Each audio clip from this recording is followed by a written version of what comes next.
All right, everyone. Unfortunately, we are now getting news. Donald Trump actually truth posting about this earlier. Charlie Kirk is indeed dead, the founder of TPUSA, constant activist for the MAGA cause, for populism, for the right, I would say objectively right, wing of the United States. He is now unfortunately dead. He was hit earlier at the University of Utah, actually, while he was making a speech. Ironically, he was literally speaking about left-wing violence at the moment that he was shot in the neck and then bled out and died. It couldn't be more ironic. It would be impossible to see a more ironic situation. It's all over the news right now. We're getting flash updates on every aspect of this case. Apparently, the shooter has not yet been apprehended. So the individual that was arrested earlier may not have actually been the shooter. We're not 100% sure about that. So I'm going to take a step back, as people who actually do journalism tend to do. I'm not going to see this from MSNBC. We'll get to that in a moment. I'll take a step back and report more on this tomorrow, actually. Probably put it in a live stream. MSNBC came out with the most retarded take I have ever seen from a legacy media broadcast. Keep in mind, this is the same group of legacy media outlets that have given you such things as fiery but mostly peaceful. This one, though, takes the cake.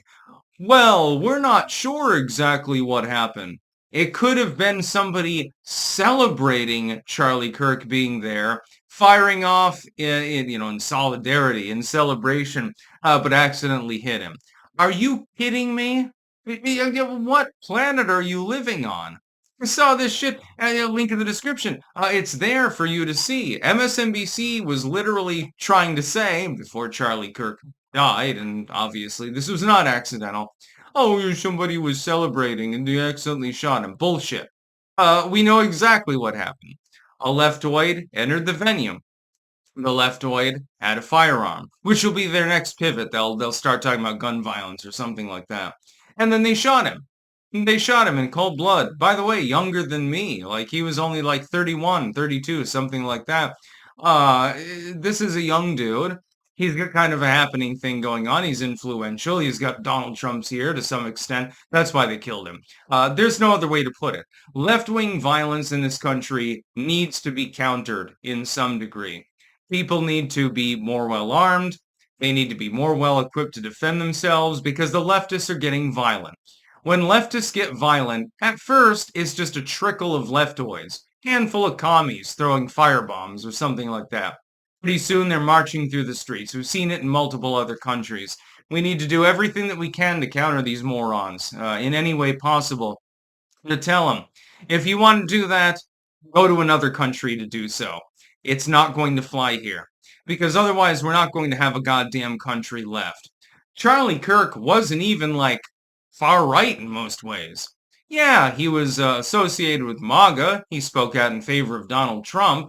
But this is just a regular dude, an influencer turned, post-influencer, if you can use that term, I suppose, that was brained, basically, shot in the neck, by some ignoramus who, thought that they needed to kill Charlie Kirk because it's really important to them.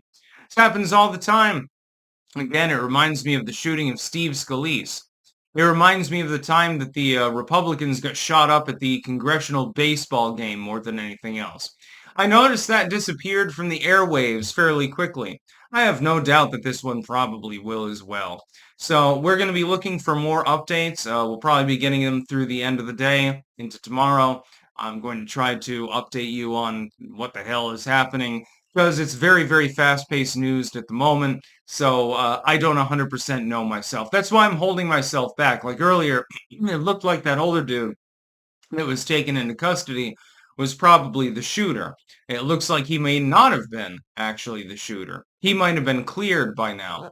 So we're hoping that an actual investigation happens. Although, again, even with Trump in charge, it's always hit or miss whether federal agencies actually do their due diligence. So we're going to keep an eye on this. That's about all. Peace out.